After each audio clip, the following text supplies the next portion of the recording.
सबसे पहले तो आप सभी को दिल से धन्यवाद कि आप लोगों ने मेरे को इतना सारा प्यार दिया है। अब आप पूछ सकते हो कि सोनू भाई आप इतने दिनों से कहाँ थे? क्या कर रहे थे? आपके साथ क्या हुआ? क्या नहीं हुआ? तो भाई लोगों सच बता रहा हूँ, पिछले 60 दिनों से मैं अपने घर पर बैठकर रो रहा हूँ। बहुत सारी एंजाइटी फील कर रहा हूँ और बहुत कुछ हो रहा है मतलब। क्योंकि मेरी जिंदगी बर्बाद हो चुकी है। अब मेरे पास कुछ भी नहीं है करने को। क्या हुआ है मेरे साथ? कुछ अलग हुआ है मेरे साथ। जिस वजह से जो भी मैं था ना वो खत्म हो गया है। कैसे हुई है मेरी जिंदगी बर्बाद? ये जानना है आपको अगर, या फिर मेरे को मैं बताऊं कि मैं बता सकता हूँ आपको कि मेरी जिंदगी कैसे बर्बाद हुई है, तो उसके लिए मेरी जिंदगी जाननी पड़ेगी कि सोनू ने स्ट्रगल करके क्या अपने जीवन में हासिल किया था और उसके पास अब वो नहीं है। सोनू जिंदा रहने के लिए भी संघर्ष करा है सोनू भाई ने, जिंदा रहने के लिए। तो मैं बताता हूँ आपको कि मेरी जिंदगी कैसी थी, तब आपको भी समझ में आएगा कि मैंने क्या खोया है और मैं ऐसा क्यों सोच रहा हूँ कि मेरी जिंदगी बर्बाद हो गई है। और सबकी शुरुआत होती है मेरे नाना जी के घर से। वहीं से शुरू करते हैं।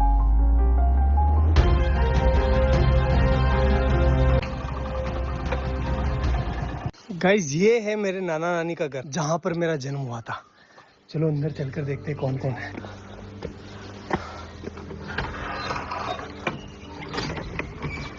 गाइस मामी है, मामी से बात करते हैं।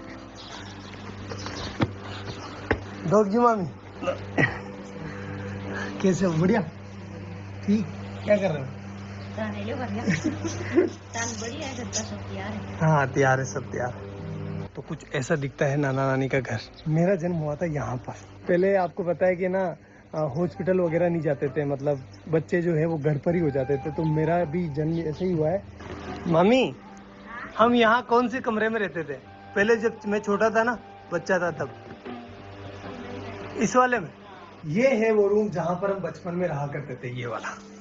देखो आप, ये देखो इधर इधर इधर। इस वाले रूम में जो है भेड़ और बकरियों के बच्चे रहा करते थे, क्योंकि बाहर कुत्ते मार देते थे ना, इसलिए।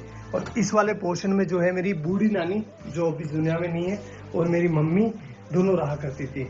और यहीं पर हम जो है पले बड़े हुए। एक्चुअली में हुआ क्या था गाइस, यार वो एल्कोहलिक थे, थोड़ा सा उनकी हैबिट थी कि उनको नशा लग गया था। तो फिर वो हमारी टेक केयर नहीं कर पा रहे थे अच्छे से। तो नाना नानी ने ये रिस्पॉन्सिबिलिटी ली कि हम जो है इन बच्चों को पालेंगे, अदरवाइज इनका क्या होगा। तो उन्होंने हमें यहाँ लेकर आए और यहीं पर जो है मम्मी अपना काम करती थी, साथ ही साथ हमारा पालन पोषण यहीं हो रहा था। तो मैं एक लाइन बोल सकता हूँ कि अगर मेरे नाना नानी नहीं होते ना, तो आज मैं या फिर मेरे बहन भाई हो सकता है कि इस दुनिया में नहीं होते। गाइस देखो नाना जी का गांव कितना प्यारा है।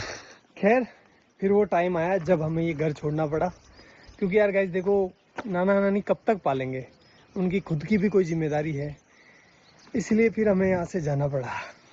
चलो अपन भी चलते हैं, लेकिन उससे आशीर्वाद ले लेते हैं। चलो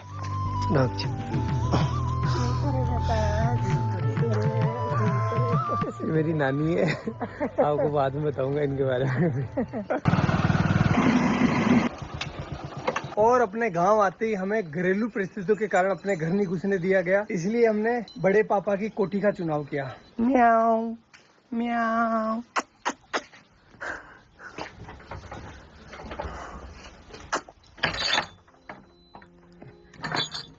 तो भाई लोगों ये है हमारी कोठी, जहां पर हम 2 साल रुके थे। तो अगर मैं अपने 2 हाथ फैलाऊं ना, इतना ही डिस्टेंस है, ज्यादा नहीं है। इतनी ही इसकी लंबाई है और इतनी ही इसकी चौड़ाई है, ये देखो।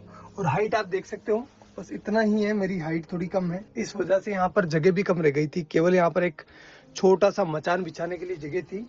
और ऊपर से जो है बरसात का पानी टिपकता नहीं था, बरसात का पानी गिरता था, क्योंकि ये छत है ना थोड़ी नीचे है। और यहाँ पर आप देख सकते हो नीचे जो इसका फर्श है ना, फर्श वो बना हुआ था गोबर और मिट्टी का। इस वजह से यहाँ पर कभी कभी सांप आ जाया करते थे, अपने घर बना लिया करते थे। और भाई लोगों इस घर में हमें जिंदा रखने की जिम्मेदारी आ गई हमारे मम्मी के कंधों पर। और इस वजह से पहले भी काम किया उन्होंने, लेकिन उन्होंने 10 रुपए मजदूरी में काम चालू कर दिया। 10 रुपए में से 5 रुपए के वो हमारे लिए चावल लेकर आती थी। मैं लेकर आया हूँ आपको बताने के लिए कि उस टाइम कितने चावल आते थे। इतने चावल आते थे 5 रुपए के। तो इन चावलों से वो हमारा पेट भरती थी, तीनों बहन भाइयों का सॉरी, और खुद भूखी सो जाती थी कि मेरे बच्चों का पेट भर जाए, बस बहुत है, मैं तो निकाल लूंगी रात। और हम ना समझते उस टाइम, तो हम नहीं समझ पा रहे थे कि हमारी माँ जो है वो भूखी सो रही है। हम तो बस अपना पेट भरने का ध्यान दे रहे थे। लेकिन मेरी मम्मी जो है उस टाइम बिना कुछ खाए भूखी सो रही थी।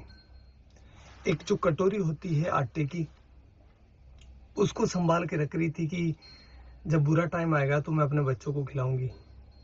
खुद कुछ नहीं खा रही थी, एक टाइम खाना खाती थी पूरे दिन में वो।